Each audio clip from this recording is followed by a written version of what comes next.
Lighting up the way, Valley Electric Association. The ambassador program was started about a decade ago and by former manager Tom Kustad, and it literally has involved a program of a lot of great benefits, but predominantly the ambassador program is out of the 2 districts, 1 and 6 here in Pahrump.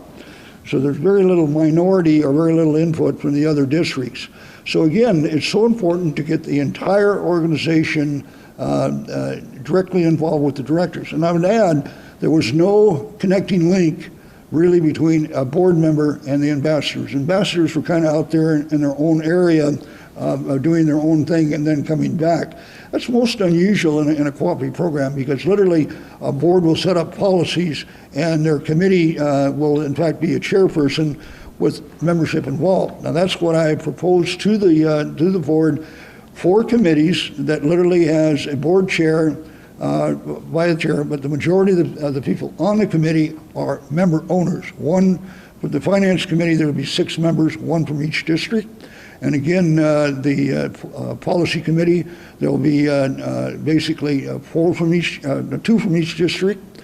And the member liaison committee, which is going to take up a lot of the function of the master program, will have 4 individuals from each district, so a membership of 24.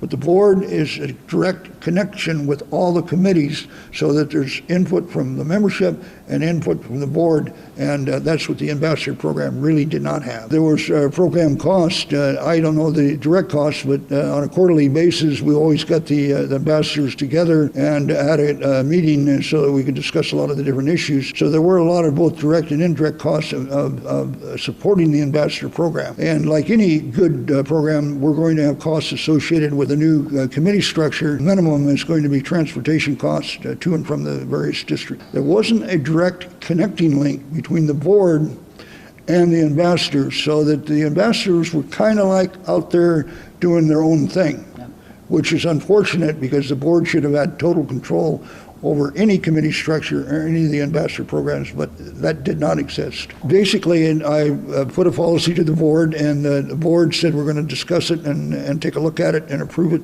on the 25th of April.